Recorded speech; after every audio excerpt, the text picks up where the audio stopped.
All right, I call the meeting of the Manhan Rail Trail Committee to order, June 21st, 2021. We have the minutes. I included the minutes with the agenda. Everybody look through it okay? Yep. Any corrections or comments? Nope. Okay, is there a motion to accept the minutes of the May 17th meeting? I move we accept the minutes. Second? I'll second. Okay, all in favor? Aye. Aye. Okay, all right. So let's get right on to the main business tonight. We have present, this is Sarah. Sarah is our new tree warden here in town, which I didn't know when we first met. And so Sarah, I'm going to let you go ahead and kind of explain. We've all gotten your document, so everybody's looked at it. But if you want to go ahead and talk about it a little more, that'd be great. Sure. So thanks for having me. Nice to meet everyone. So I would say probably over a month ago at this point, I want to say the Reliability Community Outreach, I think that's his title. Someone from Eversource with that title reached out to me and said, hey, we have a project we want to do. It's on city property. We really need to remove these trees. And so I met them on site and, they kind of just explained the situation. So essentially, it all comes down to reliability of service. So this man, Chris, who wrote the letter, and then also his boss, Sean, so they are into, increasing and preserving reliability of service. So getting these trees down that could pose a potential threat to their facility, being the substation. So they identified 7 trees in total. I think there were 8 total. So there are 7 in the island. So there are 4 ash, 3 cherry. And basically those are, their proximity to the substation is the problem. So as they continue to grow, they can grow limbs that will reach up and over and into the substation and could potentially fall. So that's their concern. So that's one little piece of their request. The other is the picture of, and Barbara, I had forgotten to discuss this when we met in the field, but this separate piece is basically the one Norway Maple. It's kind of engulfing one of the utility poles, and this is on the main distribution line. So that's a second request that they have. So I'm happy that, so Greg Nettleman, he's the DPW director, I said, hey, like, how should we do this? Who should we talk to? And so put me in touch with Barbara. And so I'm, happy that we can all discuss this. Ultimately, I feel like we're still kind of in the beginning of this conversation. I would still like to talk to Eversource a lot and kind of, say like, just kind of learn more from their end. So far at this point, we just have the main ask. But as you probably read, is that they are willing to kind of compensate us for our, flexibility and agreeing to have some of these or the removals. And so they're offering either vegetation management along the bike path. So essentially some mitigation of the excess vines and some dead tree material. There's just a lot of overgrowth, I'm sure you're all aware. Not on the whole bike path by any means, but just the little stretch by the substation. So they would offer us that, or some replanting of some like native plants and nothing that would grow over 15 feet in the little island. So that's what they've laid out before us. And, I can certainly share my feelings about the tree removals, which is that I, as a tree warden for the city, it's my duty and certainly interest in protecting and preserving our urban canopy. So I don't take tree removal requests lightly. There's certainly a process that needs to come with each tree removal. In kind of considering this request, I would say that I would be flexible in saying, I think we could get some of them removed and perhaps, there's not as much of an argument for others. So with that, I guess I'll just kind of ask the council, how people feel about this. Well, I can understand if they need to get the trees removed. That makes sense. If we have to, we have to. So I don't quite understand why a corporation that size is offering an either-or alternative. Seems to me they could do both of those things, and it wouldn't even put a dent in their budget. So, and I would even consider asking, well, can we get maybe 8 trees planted somewhere else? You know? Okay. So in kind, kind of, yeah.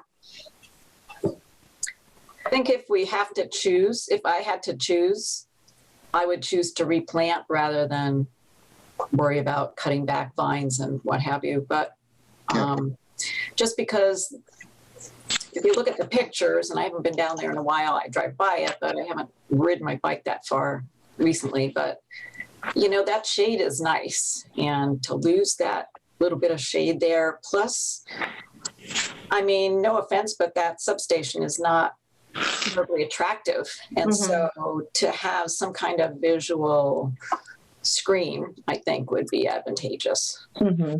So for those reasons, I guess I would lean towards replacing them with something that won't, you know, cause a problem with their transmission lines. Yep.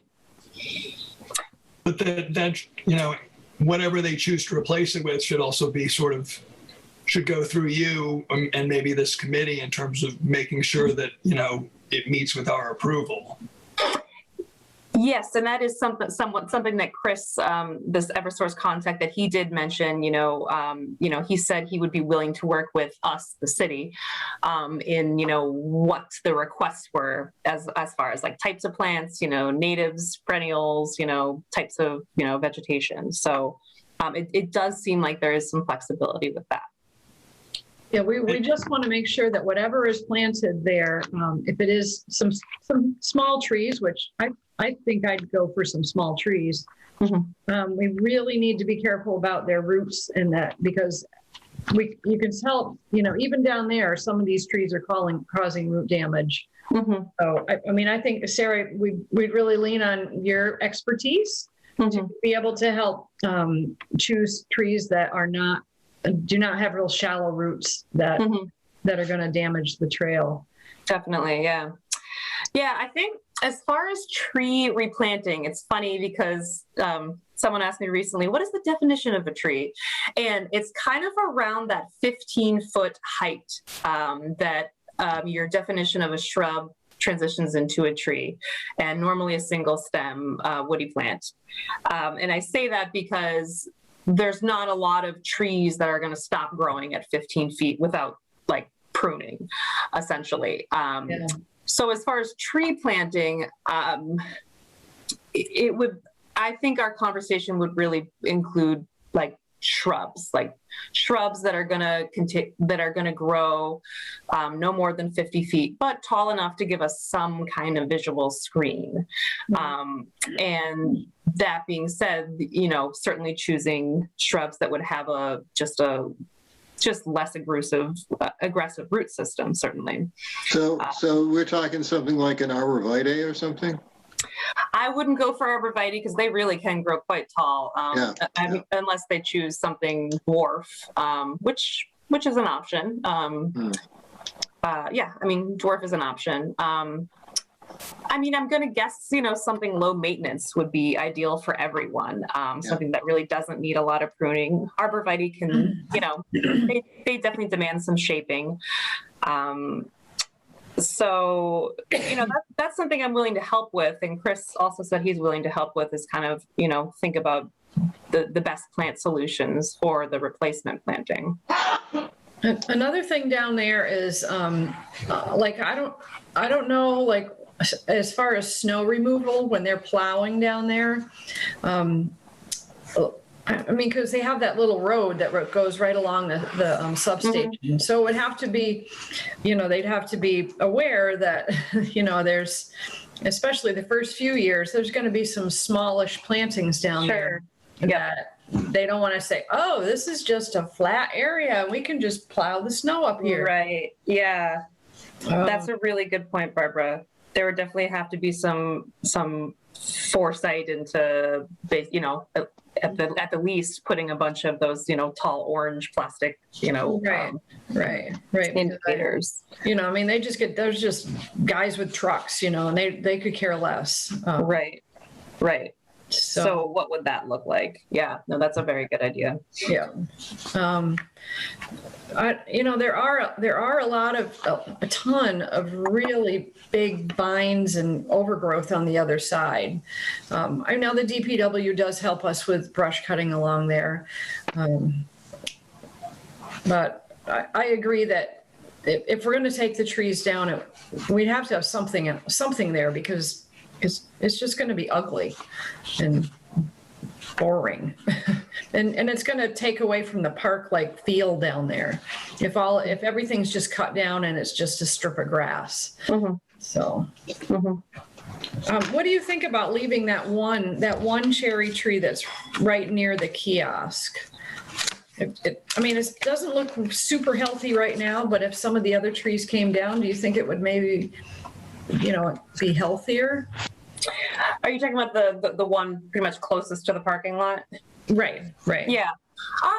Potentially, cherries love sunlight, so any amount of increased sunlight will certainly help, or can certainly help. That was what I was kind of leaning towards in my perspective, simply because that is furthest away from the substation, because the trees start to angle off. Right. And that tree is probably not going to grow more than like 35, 40 feet at most. And, is it really a big threat at that point? I think you can argue that. As far as its quality, I think it would be certainly worth saying, okay, we're okay with this, but we want to keep this tree, and, we just need to get it trimmed a little bit to kind of support, a little bit more longevity. Yeah. I suppose if it ended up that it wasn't healthy, could come down later. But Sorry. part of me would love to at least leave that one. Yeah. Just so there's some greenery on that side, and it is kind of close to the bench, so it would lend for a bit of shade. Yeah. Mm-hmm. Mm-hmm. Yeah. I'm certainly all in favor of getting rid of ash trees, just because it's kind of a matter of time in which they're getting removed in the urban landscape. So I see this as a benefit to the city to kind of have that free removal right there. Right. Cherries, they're not long-lived trees, so it's debatable how much longer those trees have anyway. So just kind of looking at, what we're gaining the city, from saying yes. Mm-hmm. Yeah, Liz, what do you think? You haven't weighed in. I would love to see as much existing trees kept as we can. Mm-hmm. Do the other two cherries, are they really encroaching?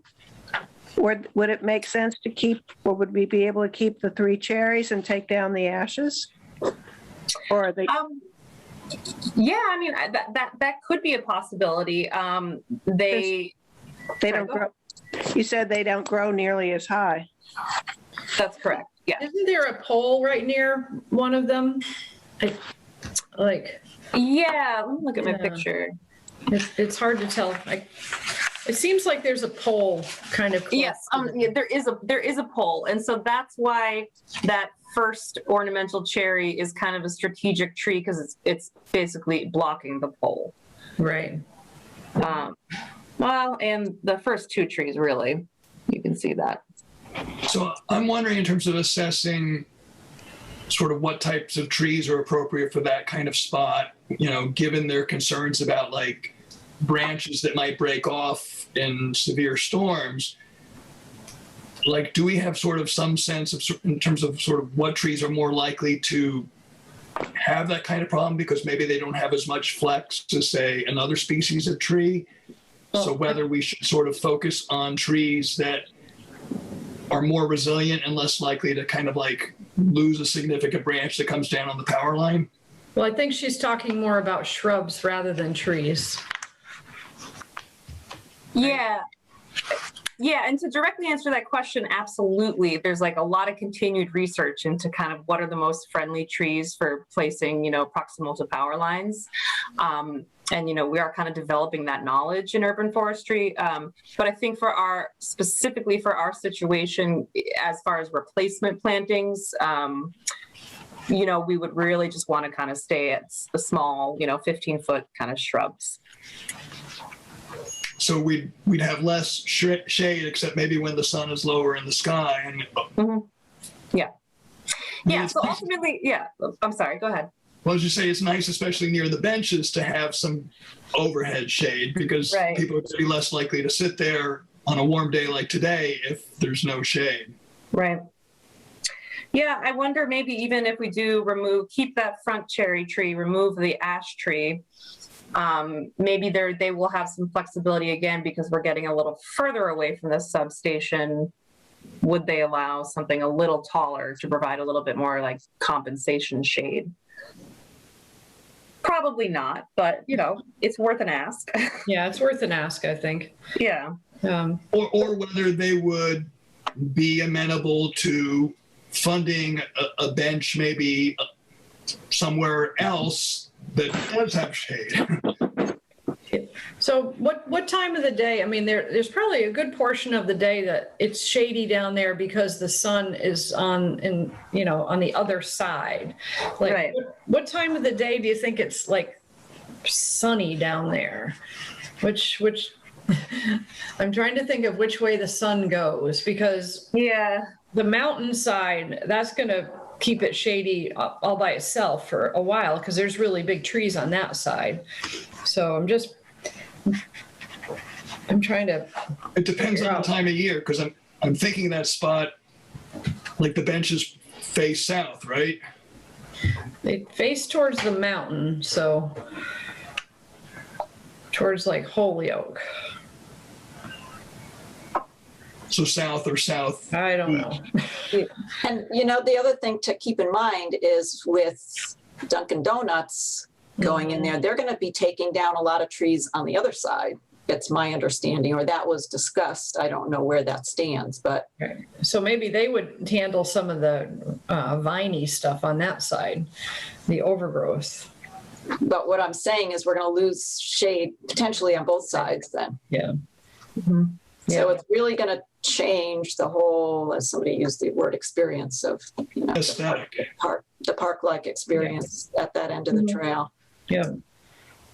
Mm-hmm. Well, I think I would definitely be in favor of asking them about keeping at least the one cherry tree.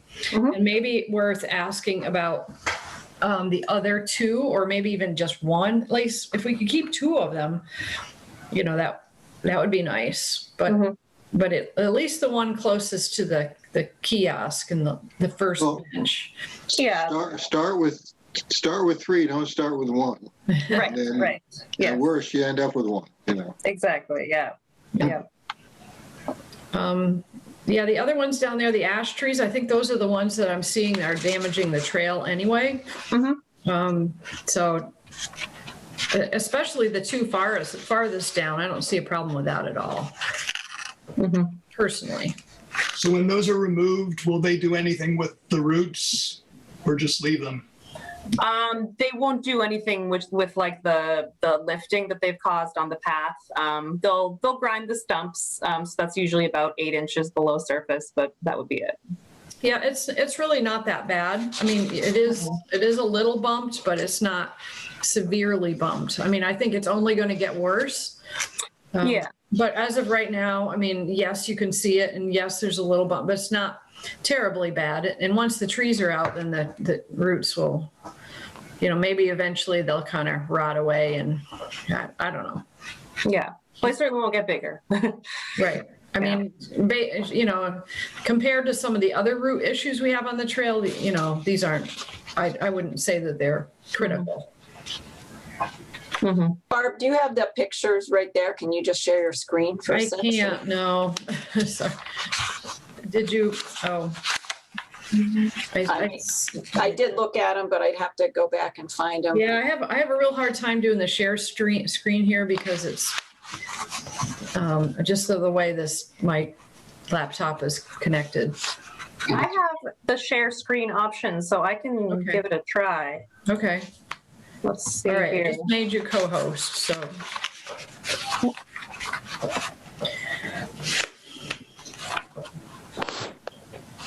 Is this working?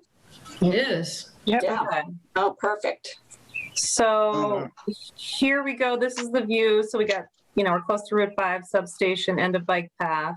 So the pole we're talking about is right here. So that is a distribution pole. And then this, of course, are the delicate facilities that they're most concerned about. So we're talking about keeping this end cap of a tree. And then as far as root damage, let's see. Not significant, just kind of beginning. Can you go back to that previous picture for a minute? Yeah. So the tall trees behind them that are they concerned about those? Like the top maybe coming off? Like, yeah, where your arrow is right up there. Mm-hmm. Like, is there a Yes. concern about those?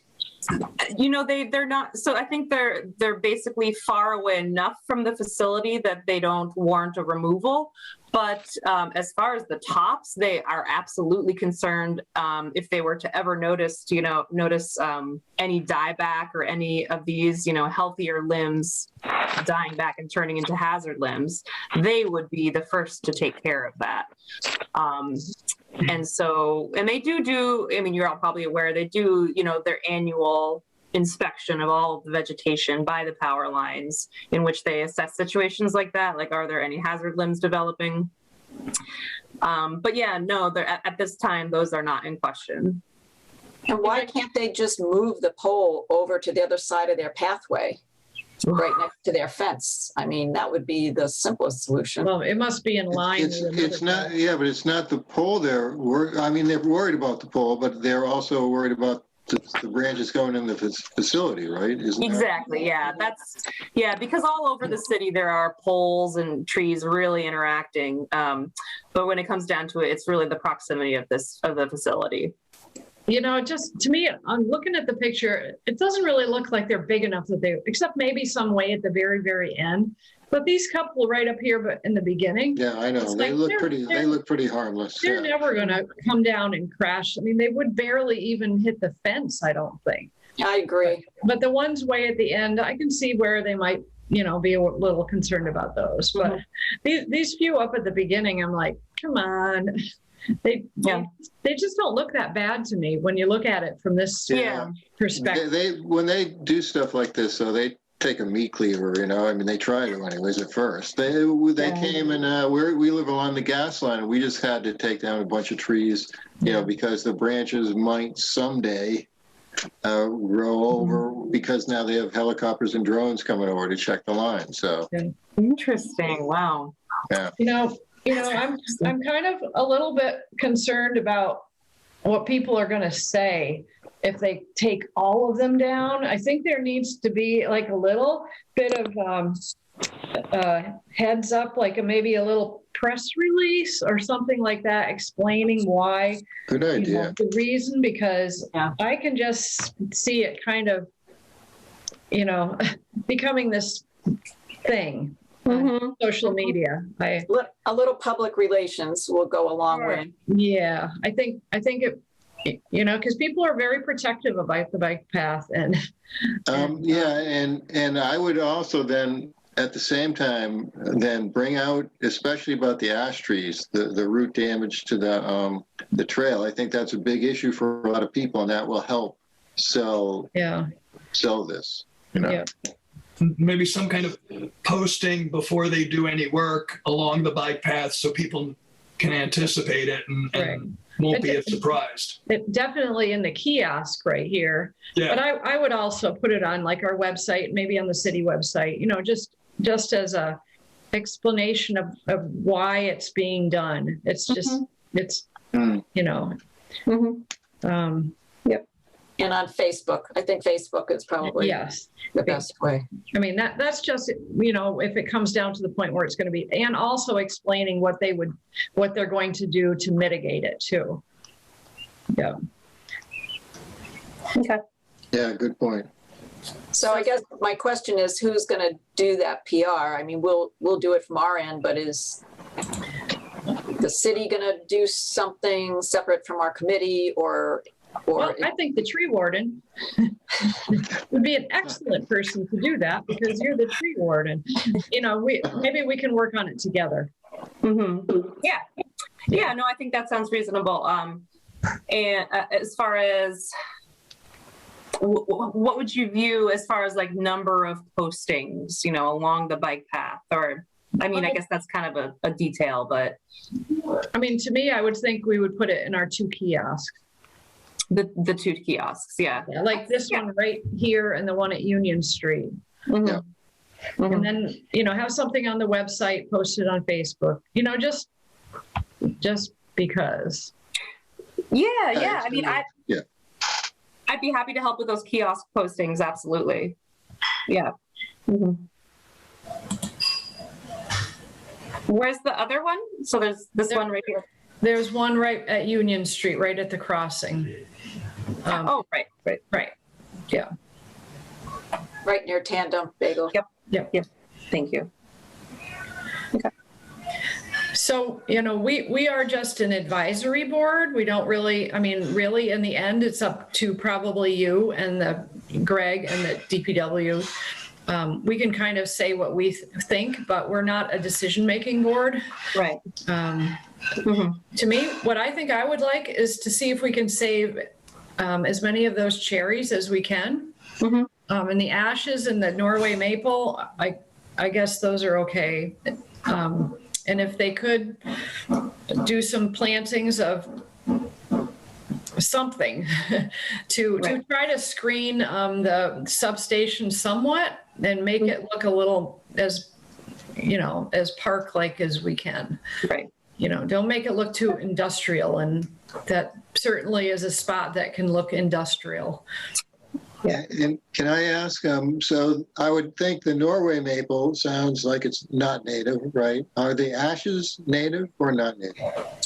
The green ashes are actually native, yes. Oh, okay. Yeah. Anyone that's not native, put that in the press release. But if they're native, don't mention it. So. Yeah. Sarah, can you scroll down to show that other the picture of the Norway maple? Yep. Oops. I don't know what direction it's in, but maybe. So here we go. Here's the Norway maple. So the tree, it's been cut quite a bit. So this is really the tree right here that would be removed. Its stem is right here. And then you can see adjacent, there's another tree right there, and then another, and then another. So it's really just this one. There's a utility pole hiding in there. So it's just this end cap that they want to remove. And I think that's a reasonable ask of them. So they're just removing the one that's already been cut away a little bit. They're not removing the one right next to it? That is correct. Yeah, they've determined that one in particular has caused issues with service. And basically it's just so close that they have to inspect it, you know, more than once a year just to keep it in check. So in their perspective, a removal just makes more sense. I think I'm okay with that. Looks like there's quite a few trees in there. Unfortunately, we'll probably lose some of them for the Dunkin' Donuts, but I think, you know, taking that one tree down I don't think we'll probably even notice that it's gone. I would agree with that. And also once that goes, I mean, it's going to kind of just on its own, the vegetation and the trees will fill out and probably fill the void in some respect. Yep. And then they'll want to take another one down. Yeah. Yeah. So what I've been really listening to is just kind of, you know, what are, as far as like for you as the committee thinking, you know, what do you value as important for this experience, you know, of this bike path. And so I think I have a good, you know, understanding of, you know, what's important to you folks. And I'm largely on board. I mean, my initial response was, I think, you know, we can try to push to hang on to at least that one cherry, but I will start with the 3 and I will see kind of like how we can, you know, work it from there. But I do appreciate all of your, you know, insights and concerns. So thank you. Yeah, Sarah, before you go, I wanted to actually pick your brain on another tree area that city. Is that okay with everybody? Or do you have any other questions on this one? No. I'm good. So right down along the path at Millside Park, right on the edge of the parking lot, there's a line of little, I don't know what they are, little locus, little trees that were planted way back when the park was first starting. They've caused major damage on the bike path, and actually we're shelling out about $5,000 in the next week or so to have the pavement taken up, the roots removed, and then we're going to pay to have it paved again. So I've written to the park department about it. You know, this is just going to continue to happen. They're just little trees, and I wonder if at some point maybe you could go down and just take a look at them. They're pretty, they look nice, but they are just, I mean, we're doing this fix that is just going to be temporary, and they're going to cause problems all over again. Sure. Okay, so we're at, say I'm coming into the parking lot to Millside Park. Yep. How soon are they going to be on my right? They're kind of right where the parking is. Am I telling it right, everybody? They're kind of like where the parking begins. Where the parking is. Okay. Yeah, you can't, they're between the parking. I think I know what you're talking about. I just want to be doubly sure. Yeah, and if you go down and within the next week or so, you're going to see that we're set to have the pavement pulled up, and yeah. Okay. You can talk to Greg about it even. Yeah. He's working with me on that. Sure. But maybe we need to reassess that. Yeah, and I've written to the park department, haven't heard anything back, and I understand that they're nice little trees and they look really pretty, but you know, this is something that's just going to keep happening. And I really don't think that we should be continually having to, you know, shell out a big chunk of money because of these trees. I don't know. What kind of trees are they again, Barb? I don't know. John would know if he was here. Right. Yeah, I can't think of what they are. I mean, I could certainly report back to you, send an email, but until I get a chance to check them out. Yeah, I think there's 6 of them in total, if I remember right. They're not big. They're not that big, but they're not small either. They're kind of mid-sized. Okay. So if at some point you could maybe take a look at that and I'd be happy to see what you think. Sure. And welcome. Thank you. To the job. Thank you so much. Yeah, I'm enjoying it so far. Is it tremendous? Oh, I love it. Oh, no. Yeah, absolutely. So far, so good. Never heard that before, Dave. All right. Well, we don't need to keep you all night. Thanks so much for coming. All righty. Thank you, everyone. And if Thank you need you. anything else, you can just reach out to me about it. Okay. Thanks, Barbara. All right. All Thank right. you. Take care. Bye. Thank you. Bye-bye. Bye. All right. Thanks, everyone.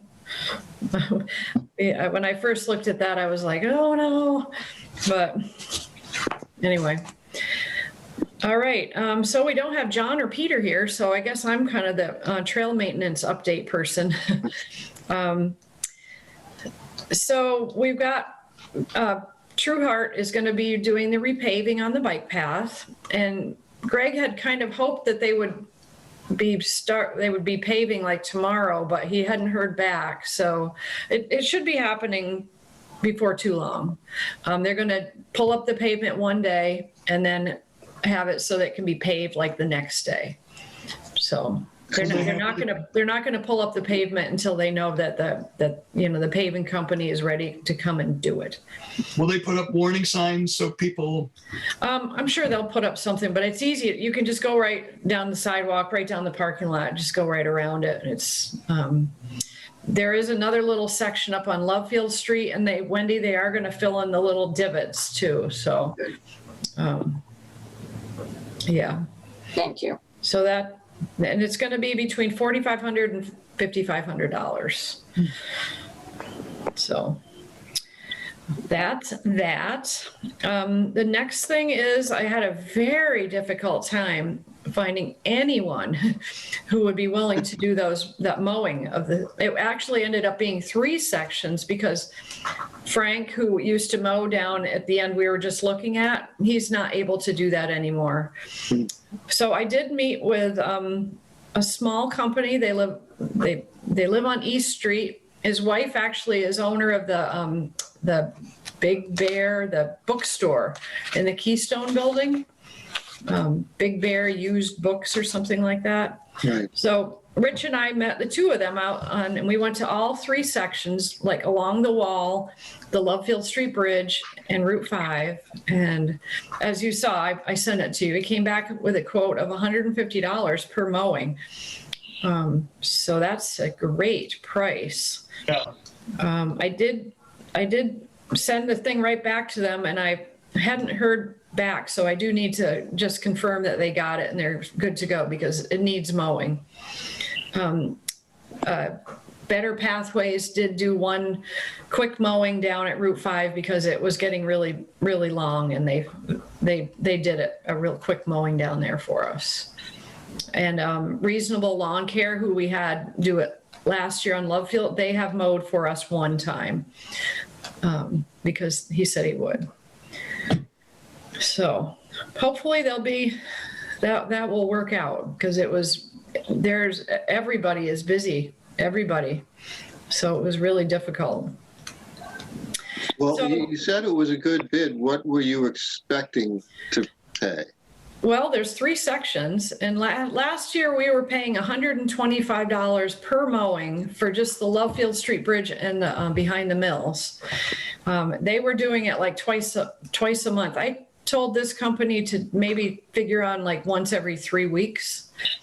So we've added a whole other section, and it's only $25 more. So I thought that was reasonable. Yeah. Yeah. And what do you guys think? We've maybe have talked about this before, but just either removing a few of those bushes or doing, changing so it's not so hard to mow there. Right. And when we were down there looking, we discovered that there are some that are dead. So those could be taken out. There are some like little maple trees growing up right in the middle of some shrubs. There's also vines, but he said he would be, I asked him, I said, would you be willing to, like on your first mowing down there, do some cleanup of the ones that aren't looking good? And I said, just charge us extra, but if you could get in there and neaten it up, it'll make it easier for you. And I'm not going to say he's going to, because there's some pretty good sized bushes there now, but there were some that are dead and that are really little. So he seemed fine with that. Okay. But they've gotten to the point where some of them are pretty big. Mm-hmm. But, and he didn't seem to think it would be a, real hard thing to mow. So I don't know. Okay. We'll see how it all works out. But the DPW did do a mowing of some brush mowing. Greg and I, after we met with Sarah, we took a drive down the trail, and there was a lot of that Japanese, I think, knotweed that's gotten really big, and the vines are really growing up around the fences again. Ugh. So they got down there and they cut back. They did some cutting back. I also noticed they had done a little bit right by the Lovefield Street Bridge because there was also some big bamboo-y stuff growing up fast. So I think they did all from Fort Hill to Route 5. I think they did the whole stretch, which is good. But I tell you, that stuff, it's only mid-June and the things were huge. So they're going to have to do it again. But the vines on the fences that we cleaned up a couple of years ago are really bad. They're pretty bad.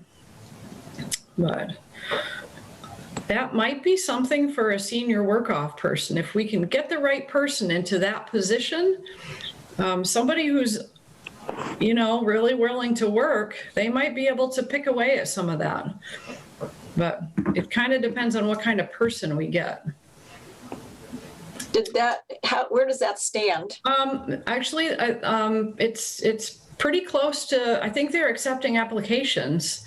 If anybody knows of anybody who would be like a Peter, that would be somebody that would be good for this, for our job, send them along. There are income, restrictions, but if anybody knows of anybody, I think for our job, it needs to be somebody who's pretty fit, that can use some power tools and, lawn care stuff. I would love to get somebody like Peter that I could call on to do little things, and that would be out there and could really do some work. I think it would really kind of fill the gaps that we kind of have. I don't want somebody that just is going to go out there and pick up litter. That's kind of not what we need. Right. So. And what is a senior? What age is a senior? I think 60. It's on the website now in case anybody wants to go on and look at the description that I had sent you. I think they were running that by, the job descriptions are kind of being worked on right now. And then once they're finalized, they'll start to try to match things up. Yeah, Barb, the only thing I'd say is, people like John and Peter are a rare find. And you're really, asking a lot to most people are going to volunteer thinking they're going to pick up litter. Okay. Yeah. So exactly what you said. So right. I don't know if you're going to get what you're looking for. Well, you never know. It can't hurt to ask. Right. Almost like you need somebody who's a handyman or landscaper, handyman slash. And the only problem there is those guys are always busy. They're always doing shit already, so. Well, I would think this would be somebody who's retired. Yeah. Somebody who's retired and, is still active and, doesn't want to do a desk job. They want to be outside, and you're definitely right, Steve. It's not going to be easy to find somebody for what this job is. Yeah. But it doesn't hurt to hope. That's all I can say. Is it a year-round job? This wouldn't be, no. For our part of it would just be during the season, spring to fall. Yeah. But we did take out the lawn mowing and the trash pickup because the trail side mowing and the trash, that's not something, and we would need to have equipment, so I'd said take those two things out because I think we can eliminate those from the description. So are these, I forget, are these true jobs or are they volunteer positions? Oh, no, it's going to be a reduction of their taxes. Oh, okay. Yep. Let's see. So I think I had sent out a picture. Noticed there was a big batch of graffiti on the fences down near the Lovefield Street Bridge. Annette went out and she tried to scrape it off and it didn't come off. So she ended up getting some wood colored paint and she painted over it. She did it in that section in another spot she saw. So that was done. And then I got a call from Tom Kojal, he lives on East Street and he owns, the field that's along Fort Hill Road, between like East Street and Fort Hill Brewery, that big field. Yep. Okay. So he's been our adoptee at that little crossing, and he will go down and mow around the fencing, and we just kind of clean up the fence line more or less right there at the crossing. What's his name again, Barb? Tom, Kozil. IOL, I think. IOL, sorry, IOL. Kojal. IOL? Yeah. But so anyway, he called and he said that, he's thinking he's probably about time to give that job to somebody else. So what's happened is that the owner of Fort Hill Brewery, Eric, has purchased he's bought that field. So Tom said that he was going to approach Eric to see if Fort Hill would adopt that, keeping that little fence line area, mode. He was going to go ahead and see if they might be willing to do that. Good. And if they are willing to do that, Tom's going to take his sign, and so we would need to have a new adoptee sign. So Greg from the DPW connected me with somebody that they have do smallish signs, and he got back and he said he could do it for like $35 to make a new, which is good to know if we need any little signs along the path. I mean, the guy's in town someplace, I'm not sure where, but he said, sure, no problem. So I'll wait to hear what happens with that. And We're losing all our people. I know. Like flies here. I know. And that seems like it's enough. That's kind of what's been going on with the trail stuff for the past month. Well, this whole discussion really leads me to the next topic on my mind, which is, we talked about moving towards the city, taking over the maintenance. So maybe we need to start deciding how we're going to approach that. What's the best way? Do we get a subcommittee? Do we meet with somebody on the city council or the mayor, or, what is our approach going to be? I think it's going to take years. So I think the sooner we start, the sooner we'll get it done. Yeah. There was something that came through our email, and I'm wondering if it's going to end up being more of a DPW thing than a park thing. I'm just kind of sensing that. But yeah, I agree. I don't think we have enough members to have a subcommittee to work on that. Really. But who wants to be the subcommittee? I think it is getting close to being time to having a conversation of what does the bike path maintenance look like going forward? Right. How are we gonna?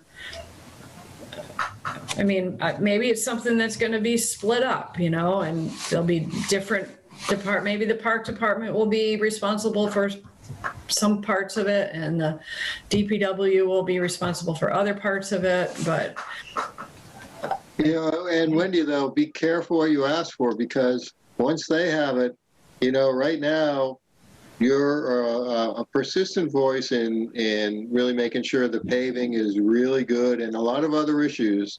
Your voice won't have that sway anymore. I mean, right now don't get me wrong, I want the city to do the maintenance too, but right now we make the decisions. A lot of these decisions are ours.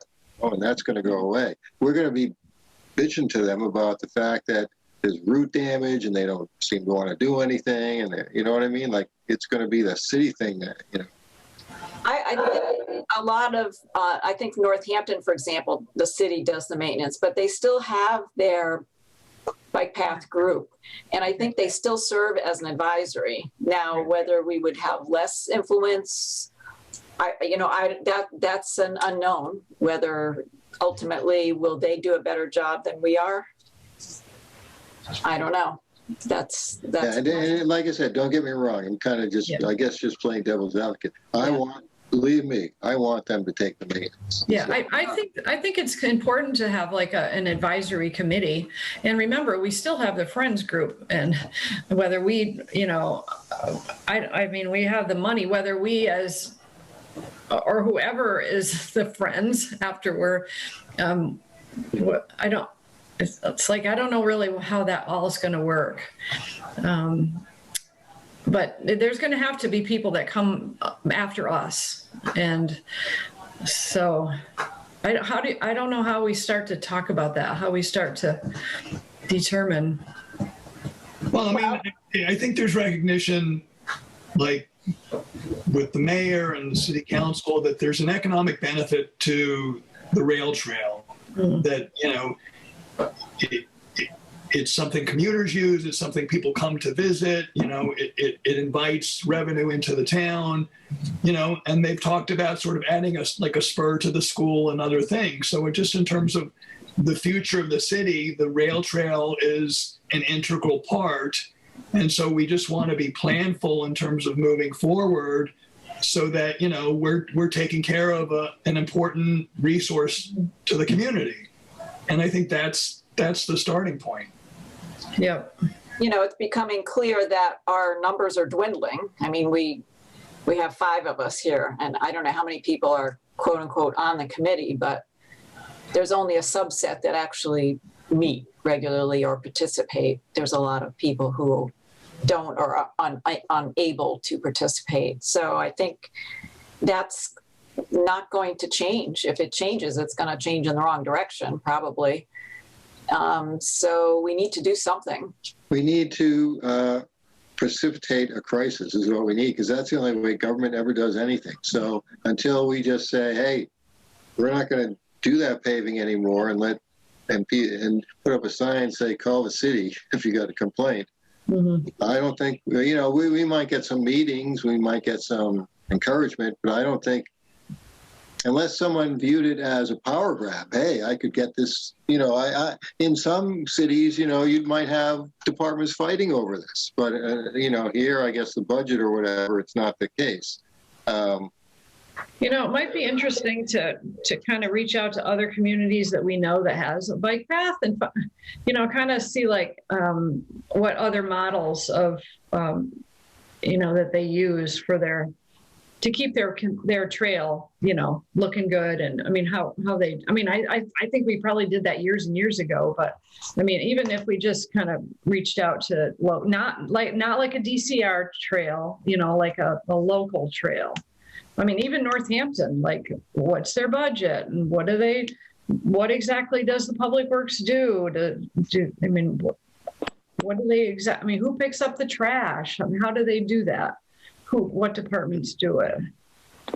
But I think that's a great idea. And I guess I'm more optimistic than Steve, though I do feel like so many people are so positive about the bike path that I don't think the city would let it fall into complete disrepair. I don't think so either. I don't think so either.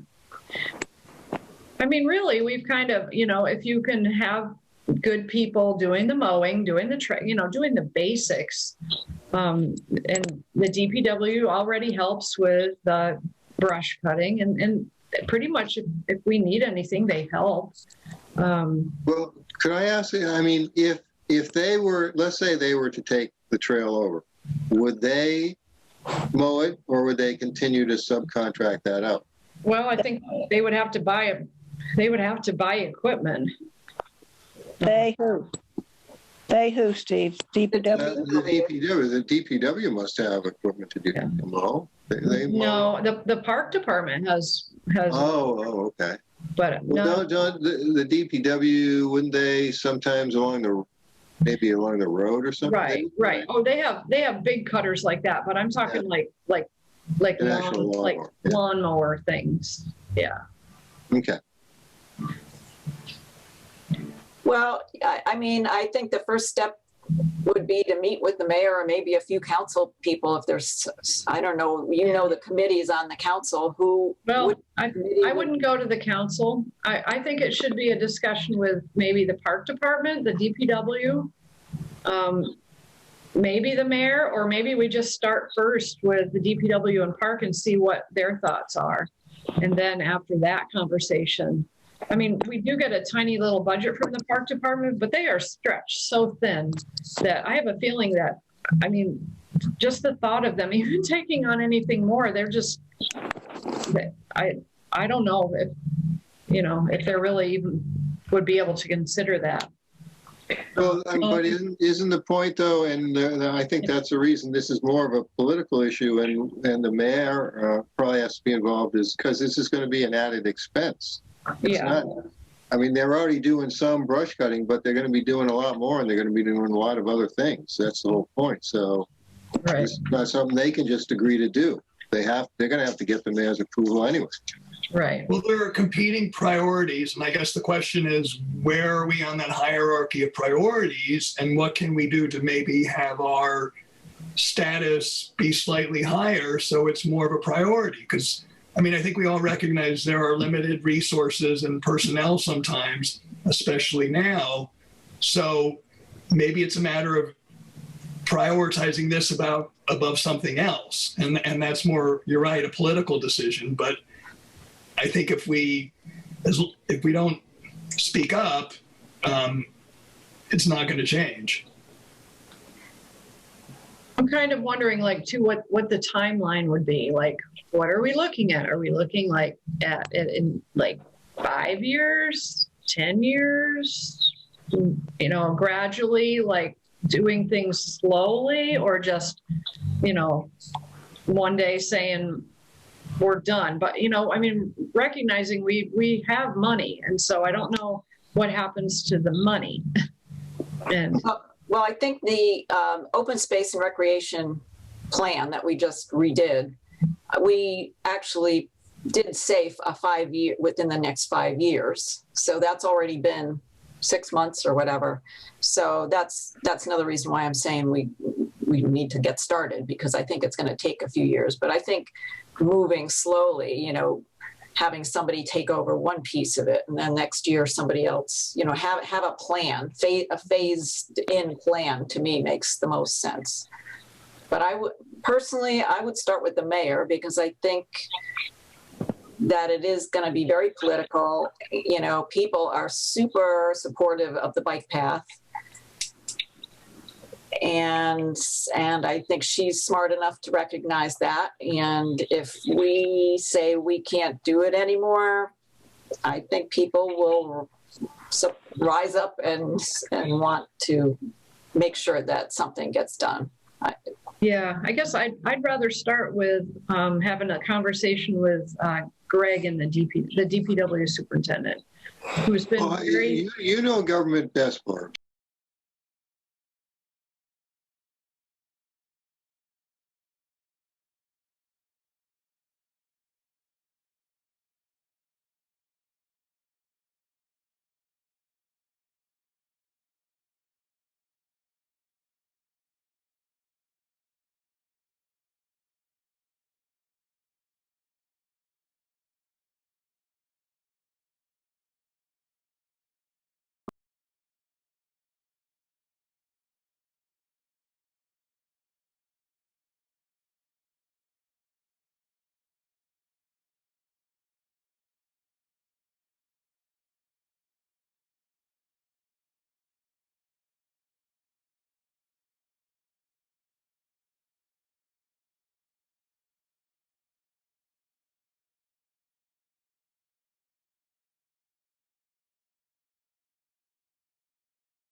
This in an email. Somebody said the park department hasn't taken on the bike path as a park, so it was more like the DPW. You know, if we were being pushed towards the DPW. Okay. I'm sorry. Go ahead, Liz.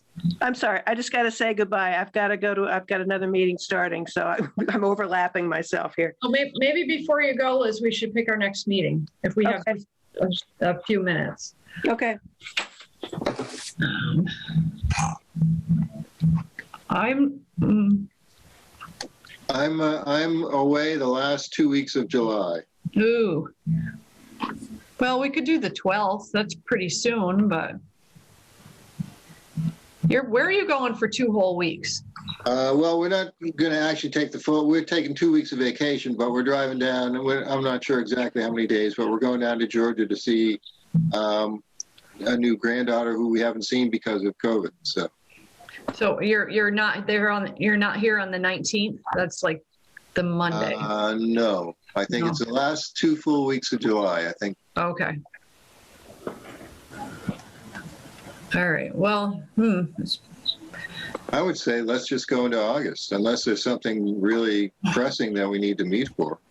I wouldn't be, well, I suppose we could, I don't know. I mean, we got 5 people here tonight, so I mean, we could do the 16th, I guess. I may not be around the week of the 23rd. All right, let me know what you decide. I've got to go. Oh, All right, which month are you talking about, Barb? July or August? August. Well, could we meet earlier in August? And if we skip July, could we do it on the 2nd or the 9th? I'm not going to be here the 9th. Okay. I suppose we could do the 2nd. Yeah, that'd be fine. Does that That work? works. And do the 2nd? Okay. Yeah, because we won't be coming back on the week. We'll probably go down midweek to midweek, and then we'll have a full Okay. weekend down there. And Okay, I just didn't know what day you'd be leaving. yeah, You could Zoom from wherever you are, Right. oh, that's true. This That's is what you want to be doing when you're supposed to be visiting your grandchild. yeah. Well, that would have been a good way around it. But August 2 is good. So. Okay, all right, Yeah, August 2nd. Yeah, that kind of gives us a little break, but also puts us a little ahead. I mean, if anything comes up in the meantime, I'll just email you. Okay. I'll talk to Greg and see if maybe he can pop in for a little bit that night, just to have just to start the conversation with more than just me, maybe. But I would invite the parks guy too, I think. Okay. I mean, so does the parks, do they have a board? What do they have, the Parks Department? They must have some kind of board or something, They have a commission. a commission. So are they the ones that would need to accept the bike path as a park, or who does? I don't know. I mean, our budget is under the park department. It's been under their department for like 4 years now. So what does that mean then when they? I'm not sure what it means. I saw it and I was like, I don't know what that really means. How about if we change our name to the Manhan Linear Park? Will that help? So is that more of just a financial thing because it has to be somewhere rather than sort of in terms of oversight and? Yeah, I mean, we used to have our own little budget, like $2,500, and now, I mean, all I do is submit. When we reach $2,500 of expenditures, I put it together in a bill and I bill them, and then they process the payment and they give it to us. That's the extent of it. So they're just kind of like the pass through. And if you submit something over 2,500, Well, we're way over 2,500. oh, so We only get 2,500 from the city. So who pays the rest? Well, we do. Over. We do. We do. I did just send out the bills to the mill owners because we've got the 3 mill owners that give $1,000 each. So we should get $3,000 from them. But otherwise it's dues and donations. And I mean, I'm going to have to dip into the money market or the city. We still have donation account through the city, which maybe I'm going to use that for the paving money, because we still have money in there, back from when we had the sinkhole. I mean, I can't remember how much is in there, but I think it's enough to do the paving that's coming up. But, so I usually with, the things that come and go, the 2,500, the 3,000, we get, close to probably 3,000 or so through dues and donations. Usually I don't have to, I can pay the bills, the routine bills through that. And I don't have to dip into the money market. But Yeah, you don't want to touch the principal if you don't have to. yeah. I try not to go into that unless we have, sometimes with tree stuff and paving, I don't have a choice. But I try not to use that unless I really have to. It tends to kind of come and go okay, so I'm all right. We've got right now about $4,900 in the checking account. So yeah, but so far, I think this year, for the fiscal year, we're up to about $8,000 of expenses. So, yep. And that's really not too bad. Right. And some of that, there were some tree projects in there and some bigger things. Mm-hmm. So, all right. Well, let me just have a chat with Greg, and I can try to bring John from the park department into it too. And if either one of them are willing to just stop by our meeting on the 2nd, I think it would be good. Sure. And then we can go from there. Mm-hmm. But no, I agree, Wendy, and it weighs on my mind. It does, because, we're not going to be here forever. Right. And I don't see people lining up to replace us. I know. Yeah, some of our newer members don't really. We need another sinkhole. Thank you, David, for showing up. 6 people. Be careful what you wish for. Yeah. Yeah. All right. Well, that's about all I have. Liz said she didn't have any update on the Pioneer Valley Bike Week, and John's not here to update us on the streetlights. So, Okay. Anybody else have anything? Now, you can tell it's summer reruns. You're not interested in going to see Bachelor or whatever stupid program you're I have another show I've been watching, and I got to watch the second half of it tonight. Yeah. Oh no, The Bachelor is on. Thank you, Steve. Oh, good Lord. Again. I'm sorry I said anything. All right. Okay. Well, August 2nd, 6:30. Sounds good. We'll enjoy the nice weather. And Barb, if you know when they're going to be there to pave, I'd like to get some pictures. So if you find out what day it's going to be exactly, let me know, and I'll run it. Okay. All right. I'll ask Greg. Yeah, I saw him today, and I said, "Anything happening?" And he said, "No, he hadn't heard back from him, but it should be soon." All right. Okay. Thank you. Great. All right. Good night, everybody.